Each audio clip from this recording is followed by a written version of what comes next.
we're back, Detikers. Back. Kita akan langsung obrolin karena memang ini sudah sangat gue pribadi. Oh iya. Iya. Kadang-kadang, ini tuh emang sengaja. Jujur gue tuh di sini tuh sengaja. Soalnya pingin ngecek pada konsentrasi nggak. Detikers masih konsentrasi nggak? Ya kan, ngecek. Ternyata masih di sore hari ini abis lunch. Ternyata masih pada konsentrasi. Betul. Teman-teman semua tahu Bajai kan? Bajai itu jago banget ngeles. Ada yang lebih jago ngeles daripada Bajai. Gak usah disebut orangnya. Ada deket kita. Makasih ya gak sia-sia sekolah ya. Betul. Kan emang di situ belajar ngeles tuh di situ. Benar. Keren pokoknya. Kita hari ini, tadi gue mau bilang ini adalah momen yang gue tunggu-tunggu untuk hari ini. Karena seperti kemarin disampaikan sama Mbak Sheryl bahwa hari ini adalah hari di mana The Fed itu nentuin suku bunga acuan yang sudah sangat lama ditunggu. Oh iya, yang 25 dan 50 itu ya kan. Betul. Wih, top banget. Ya kan. Somebody must be proud of her. Menyimak soalnya kan. Karena udah lama banget. Berapa tahun ya? Berapa tahun? Coba kita tanya deh langsung sama Mbak Sheryl ya. Mbak Sheryl dari Investasiku. Hai Mbak Sheryl. Nah Mbak Sheryl, aku lupa. The Fed itu terakhir kali nurunin suku bunga kapan? Tepatnya di tahun 2020 ya, setelah pandemi. 4 tahun yang lalu. Yes, jadi ini perdana. Setelah That's why 4 tahun. kayaknya party orang nyambutnya ya. Betul, apalagi ekspektasinya antara 25 dan 50 justru dipangkasnya lebih besar daripada mayoritas perkiraan pasar. Jadi 100 ya? Jadi 50, Oh, 50. tadinya kan hanya 25. Padahal waktu semester 1, 25 aja tuh dipangkas sudah bagus banget. Betul. Ini dikasih bonus 50 basis point, seperti itu. Keren loh. Dan dari dot plotnya The Fed, dari survei dari para anggota The Fed itu, dari 19 orang ada 10 orang yang mengatakan di sisa tahun 2024 ini masih ada sisa pemangkasan sebesar 50 basis point lagi. Sehingga secara total 2024 turun akan ada 100 alias 1%. Makanya bursa-bursa negara berkembang, contohnya Indonesia, nggak capek-capeknya deh all time high setiap hari. Betul, iya tuh bener. Orang mah kalau naik ke puncak gunung kan capek ya. Ini nggak ada istirahatnya. Naik enggak ya? Gak ada istirahatnya. Luar biasa. Nih lo lihat aja grafiknya nih. Coba. Wah, suka banget kalau lihat yang naik-naik gitu ya. Betul. Ya. Apalagi kalau ngeliat misalnya rekening kita tuh ada grafiknya. Kalau dia naik gitu kan kalo suka naik banget gitu kan ya. Kayak, ini dia. Kayak semua beban di dunia ini hilang. Benar, setuju banget. Kalau sudah beli, kalau sudah cuan. Kalau udah cuan. Kalau yang belum masih nonton dulu. Saya lah itu orangnya. Oke, Mbak Aku Sheryl. enteng. Jadi kalau apa yang terjadi hari ini di IHSG sudah cukup terrefleksi euforia penurunan suku bunga ini disambut sama masyarakat atau investor di Indonesia. Iya, betul sekali Mas Edo. Jadi seperti yang kita bahas kemarin ya teman-teman, kalau seandainya pemangkasan lebih besar daripada survei, yaitu di atas 25 basis point, itu akan sangat menguntungkan ke bursa saham, termasuk Indonesia. Dan terbukti lagi-lagi IHSG-nya all time high. Kemarin hanya masih di 7.800-an. Kemarin kan di sesi kedua justru dimanfaatkan pelaku pasar untuk profit taking. Tapi hari ini kelihatannya profil resiko orang tuh semua jadinya agresif. Asli. Iya, karena berkat Opa Powell keputusannya yang sangat mengejutkan. Tapi surprise-nya ini positif dari si Opa Powell ya. Sehingga IHSG kita untuk yang pertama kalinya bisa ke 7.900, bahkan sampai penutupan ini masih bertahan di level all time high. Dan yes, sudah di atas 7.900. Jadi semakin mendekati target akhir tahun kita di 8.000 untuk akhir tahun ini. Betul. Mungkin gak ya 8.000-nya terciptanya justru akhir bulan ini Mbak, bukan akhir tahun ini? Itu lebih bagus ya. Lebih bagus ya. Meskipun saya lebih perlu cepat cuan ya buat orang-orang yang udah. Tapi kelihatannya mulai. agak sulit ya. Seperti itu. Karena saat ini juga pelaku pasar masih mencermati berbagai keputusan bank sentral di belahan negara lain selain Amerika ya. Kayak nanti malam ini ada Inggris, ada Eropa yang akan menyusul, dan mereka juga akan menyampaikan kebijakan moneternya seperti apa ke depannya. Lalu juga masih dicermati juga sama pelaku pasar terkait perkembangan rilis data ekonomi Amerika seperti klaim pengangguran, nanti malam nih ada. Lalu data penjualan rumah lama periode Agustus itu juga yang masih dicermati sama pelaku pasar. Seperti itu. Selalu ada data yang harus diawasi ya setiap hari ya. Betul, justru itu yang membuat market tuh menarik. Karena dari data-data tersebut terciptalah volatilitas, dan itu menjadi peluang bagi trader, bagi investor untuk menciptakan profit di segala kondisi. Oke. Oke. Di jam 4.06 ISG hari ini sudah ditutup di level 7905, The Tickers naik 76 poin atau sekitar 0,97%, nyaris 1%. Transaksinya juga cukup ramai dengan jumlah transaksi 14,6 triliun, ditransaksikan 1,3 juta kali. Mbak Sheryl, ini kan BI mangkas suku bunga, The Fed mangkas suku bunga, kira-kira ini nyampe ke masyarakat nanti efeknya akan seperti apa, Mbak Sheryl? Oke, ini sudah terrefleksikan sedikit ya. Dari kemarin, kalau dari secara sektoral, sektor properti dari kemarin hari ini selalu menjadi top gainer gitu. Jadi kelihatannya ini akan semakin menyambut juga.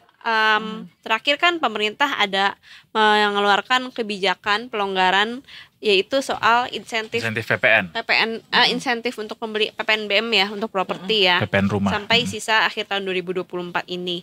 Nah, dengan disambut juga dengan keputusan BI untuk memulai memangkas suku bunga, ini juga akan menyambut menyambut investor untuk yang tadinya mikir-mikir mau beli properti. Jadinya itu bisa terrealisasi. Tapi jangan khawatir, mungkin yang budgetnya belum untuk investasi properti, bisa investasi saham-saham terkait properti yang lagi rally di beberapa bulan terakhir ini. Seperti itu. Jadi dari sisi konsumsi, pembelian untuk properti, apartemen, dan ya tanah atau rumah itu akan diuntungkan nih. Lalu kita lihat juga dari sisi kredit, untuk kendaraan bermotor berpotensi meningkat. Penjualan kendaraan bermotor akan lebih baik outlooknya ke depannya. Selain soal mayoritas kan untuk membeli kendaraan tuh pakai kredit ya. Jadi dengan suku bunga yang lebih rendah akan lebih murah untuk mencicilnya. Jadi karena bunganya murah, orang jadinya ke trigger buat atau terstimulus gitu untuk mau belanja. Iya, untuk belanja, untuk invest, mau properti, atau untuk belanja kendaraan bermotor, atau pengusaha nih yang mau mengembangkan bisnisnya, jadi berani untuk mengambil kredit pinjaman di bank seperti itu. Jadi sentimennya memang selalu positif untuk pemangkasan suku bunga terhadap pasar modal, seperti itu. Kita lihat hari ini meskipun IHSG-nya menguat, tapi masih ada beberapa sektor yang melemah. Sektor yang melemah paling signifikan adalah sektor teknologi. Wah, kenapa tuh? Iya, padahal kemarin 2 hari yang lalu teknologi sempat menguat dalam 1 hari tuh hampir 4% ya. Nah, memang sektor teknologi kita cermati ini ada aksi profit taking dari pelaku pasar ya. Kemarin ada beberapa sentimen positif terkait suku bunga, tapi memang secara fundamental perusahaan-perusahaan teknologi yang launch di bursa efek kita itu masih mayoritas merugi, sehingga sentimen positif yang ada tidak bertahan lama, hanya sesaat. Lain sama properti, secara fundamental lebih oke. Secara prospek bisnis dan sudah terbukti juga menghasilkan profit. Makanya sentimen soal pemangkasan suku bunga itu sustain, relatif lebih lama bertahan dan terus berlanjut dibandingkan sektor teknologi. Seperti itu. Mbak, ini kalau pasar atau market lagi positif gini auranya kan orang jadi kayak ngeluarin duit tuh nggak takut ya. Artinya kayak ini wait and see menanti pemangkasan bunga The Fed kan udah selesai. Wait and see selanjutnya apa lagi nih Mbak Sheryl? Atau justru ini adalah momen dimana kalau Anda yang ingin berinvestasi, this is the right time gitu. Oh ini atau dia. Gitu. Oke, jadi kalau untuk investasi selalu right time ya. Tidak ada pernah waktu. Selalu always ya. Selalu always. Selalu always right time. Ingat. Kalau ditunda-tunda ya berarti akan semakin lama untuk cuannya gitu, atau akan semakin lambat juga untuk mencapai tujuan keuangan yang diimpikan seperti itu. Jadi nggak pernah ada waktu yang tepat untuk berinvestasi. Waktu yang tepatnya adalah saat ini. Secepatnya. Wow. Semakin Saat ini ditunda juga ya semakin ketinggalan. Tapi ada ini nggak, ada guidance nggak, atau mungkin apa ya? Ya inilah kisi-kisi mungkin atau guide buat yang pemula nih ketika biasanya kan orang Indonesia tuh paling suka FOMO kan. Iya benar-benar. Aku nih sekarang pengen FOMO banget nih. FOMO banget. Ngeliat nih? ini pasti akan ada banyak ini investor-investor yang nge-share di sosial media kayak wah gue udah cuan segini karena ISG-nya aja udah naik berapa persen ini dari awal tahun let's say. Apa yang butuh mereka tahu gitu? Tips and trick dong Mbak. Oke, jadi yang pertama sebelum mulai investasi yang pasti secara keuangan sudah harus aman, sudah punya penghasilan yang tetap, yang rutin, untuk kehidupan sehari-hari sudah terpenuhi, sudah stabil, lalu tidak pakai hutang, uang panas atau pinjaman untuk investasi, lalu sudah punya proteksi, misalnya asuransi ya, punya dana darurat, sehingga kan kita tahu segala instrumen investasi itu bergerak fluktuatif. Ya, namanya kehidupan. Oh iya betul. Benar. Fluktuatif Bisa banget gila. Betul. Saat kita beli instrumen apapun itu, mau reksadana, mau saham, saat dia lagi minus tipis misalnya atau lagi merugi, lalu kita tidak punya proteksi atau dana darurat, akhirnya kita harus menjual padahal masih rugi gitu. Padahal kalau kita invest dalam arti jangka panjang ya, jangka menengah panjang, untuk pemula kan disarankan untuk investasi jangka panjang dulu, bukan untuk trading bertransaksi dalam jangka pendek gitu ya. Jadi kalau secara jangka panjang, returnnya saham, reksadana dan obligasi itu cenderung positif dari tahun ke tahun ya. Jadi pastikan dulu secara keuangan sudah sehat, baru investasi. Lalu pilih instrumennya yang mana. Nah, untuk pemula bisa dicek dulu profil risikonya itu konservatif atau yang tidak suka risiko, mau yang pasti-pasti tapi returnnya kecil. Atau mau yang sedang, moderat, berimbang ya antara risiko dan peluang. Tidak terlalu kecil risikonya, tidak terlalu besar juga returnnya. Itu. Lalu ada juga yang agresif ya, nggak apa-apa ruginya, risikonya besar tapi potensi profitnya juga besar, itu yang agresif. Jadi kenali diri sendiri dulu, tidak perlu dipaksakan. Mbak Sheryl yang mana? Kalau kan? Kalau yang aku mana? karena aku kan masih muda belia ya. Oke, baik. Masih muda belia. Jadi biasanya yang mana tuh kalau muda belia? Biasanya yang muda belia seperti kita semua Mas Edo. Iya. Saya agak speechless tadi pas aku juga loh Mbak Sheryl disebutkan ternyata. Kita semua di sini ya. Iya. Kami muda belia. Biasanya tuh pilihnya yang agresif karena relatif masih panjang terhadap waktu pensiunnya. Masih panjang waktunya untuk produktif, untuk menghasilkan active income.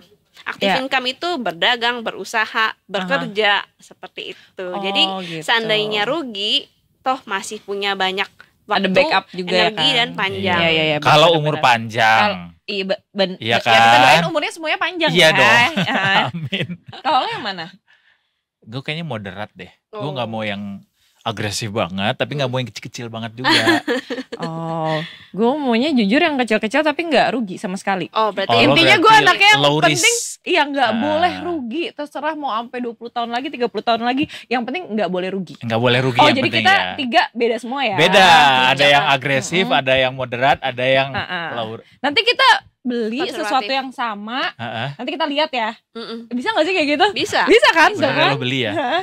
Kasih tahu Mbak di mana belinya Mbak. Kasih tahu Di dong. investasiku dong. Oh, For iya, better iya, tomorrow. iya. For better tomorrow, investasiku. Betul. Benar-benar seru. Tapi boleh menarik nih, kita buktikan. Nanti 20 tahun lagi kita ketemu lagi ya. Oh iya, reunian. Reuni ya.